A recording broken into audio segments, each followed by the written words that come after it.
Imagine waking up in a world where every whisper, every glance, and every thought is shadowed by an omnipresent gaze, a place where the air itself is thick with the unspoken rules of survival.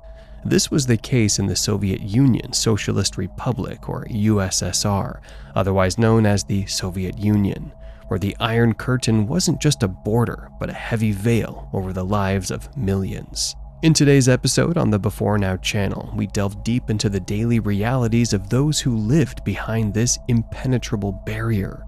What it was like to walk the streets where freedom was a distant dream. How did families navigate a world where trust was a luxury and secrecy a necessity? From the silent struggles in communal apartments to the clandestine joys of black market exchanges, we uncover the hidden narratives of life behind the Iron Curtain that textbooks never tell. If you like this video and want to see other videos like this, hit the like button, subscribe to the Before Now channel, and leave a comment on the next historical person or event you'd like us to cover. After World War II drew to a close, Europe found itself cloaked in an ominous veil, the Iron Curtain, stretching ominously from Stettin in the Baltic to Trieste in the Adriatic. This metaphorical barrier cleaved the continent into starkly contrasting Eastern and Western blocs, setting the stage for decades of geopolitical tension and ideological conflict. On one side stood the United States, orchestrating a grand strategy to shape the future of Western Europe through economic aid and military alliances like NATO. Their aim was clear: to stem the spread of communism and bolster democratic ideals across the free world. Opposite them loomed the Soviet Union, its grip tightening over Eastern Europe with calculated precision. Soviet leaders, emboldened by their wartime sacrifices and eager to safeguard their borders, imposed socialist regimes on nations like Poland, Hungary, and East Germany.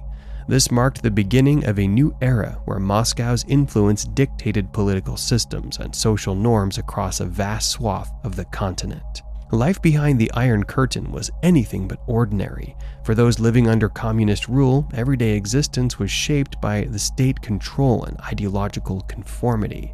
The Soviet-style governance that permeated the Eastern Bloc meant centralized planning, censorship, and pervasive surveillance. Citizens navigated a landscape where dissent was swiftly quashed, and personal freedoms were often sacrificed for the collective good, as defined by the state. Yet, amid the hardships and limitations, there were glimpses of resilience and human spirit. Some found solace in community bonds and cultural expressions that flourished despite ideological constraints.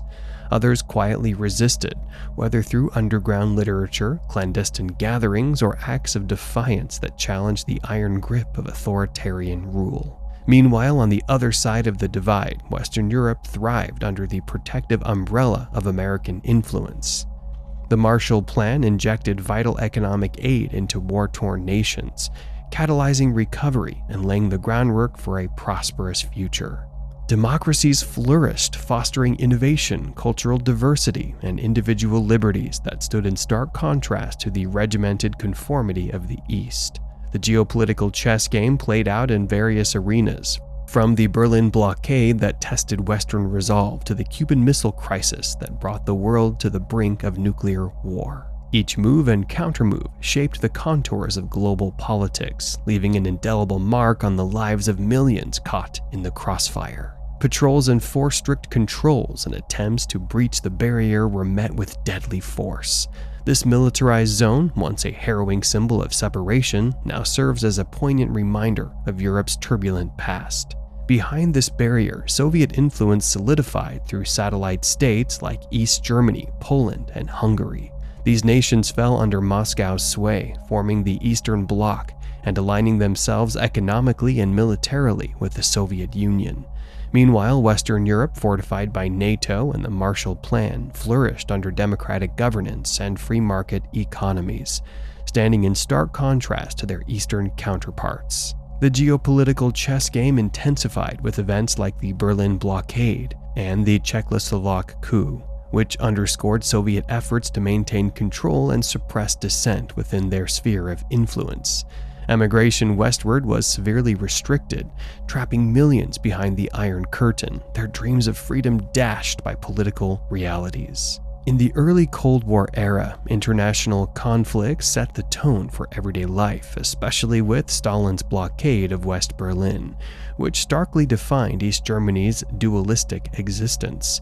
Political discord within communist regimes sparked violent upheavals that shattered the established order, such as Hungary's 1956 revolution.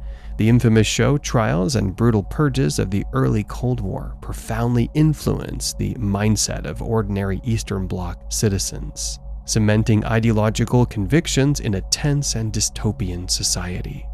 Until 1945, the belief persisted that Russia's historic woes stemmed from Western adversaries. Spanning from Napoleon to Hitler, after World War II, Stalin's primary concern shifted to establishing compliant satellite states surrounding the Soviet Union, shielding it from Western ideological threats. This involved consolidating Moscow's influence over Eastern European nations recently liberated from Nazi occupation. Stalin's paranoid leadership often overlooked the ordinary citizens affected by this decision in these countries. However, the Soviet Union, having suffered immense losses around 20 to 25 million during World War II, and facing increasing tension with the United States, preparing for a potential future conflict, Stalin's strategy of extending Soviet control over the Eastern Bloc can be seen as a product of justified apprehension. The years 1948 to 1949 witnessed the first significant confrontation of the Cold War, marked by Stalin's blockade of West Berlin, in response to the Western introduction of the Deutsche Mark in Germany, highlighting escalating superpower tensions.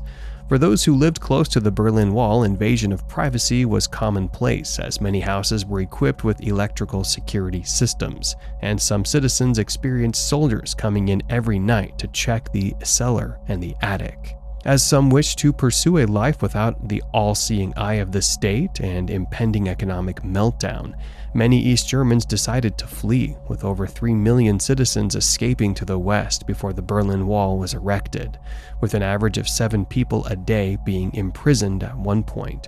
Despite the eventual benefits for the average citizen in East Germany, the fear of the paranoid and Soviet-backed state meant that no one could live fully at ease. Although Stalin promulgated the idea that Eastern European countries would eventually move towards socialism without going through the stage of the dictatorship of the proletariat, it soon became clear that the communist parties that came to rule had no plans of adhering to Stalin's initial advice and would instead crush any opposition. Some people of the Eastern Bloc countries were less happy about this than others, as civil rights were limited, legislatures were less powerful, and social institutions lacked autonomy against the government. Such was the case in Hungary, one of the most progressive countries within the Soviet sphere, as discontent within its people had risen high by the time of 1956. Inspired by the Polish uprisings in June of that year, Hungarian protesters, many of them teenage kids between the ages of 15, 16, and 17, took to the streets, cutting the communist symbols from a Hungarian flag and toppling a large statue of Stalin in downtown Budapest. The politically active population of Hungary began to organize their own authorities and armed groups, taking power away from the communist government, which struggled to hold on to it. However, for the everyday citizen, this popular uprising was a terrifying, life-changing ordeal that eliminated any attempts at sustaining a normal life.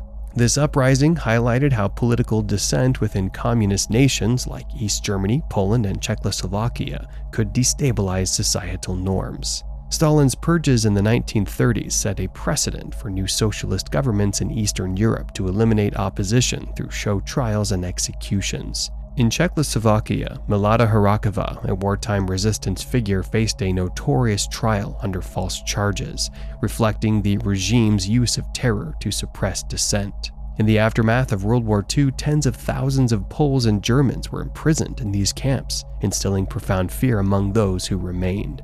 Even teenagers, such as East German girl Erika Reimann, were not immune. She received a harsh sentence of 8 years and 16 days for the minor act of drawing a picture of Stalin in her classroom. Trials like these became widespread throughout the Eastern Bloc, creating a political environment where only communism could thrive. As the Cold War dragged on, so too did the hopes and dreams of those who lived through it. For some, the fall of the Iron Curtain in 1991 heralded a long-awaited dawn of freedom and reunification. For others, it marked the end of an era fraught with uncertainty, division, and the enduring legacy of a continent once divided, now striving to reconcile its fractured past.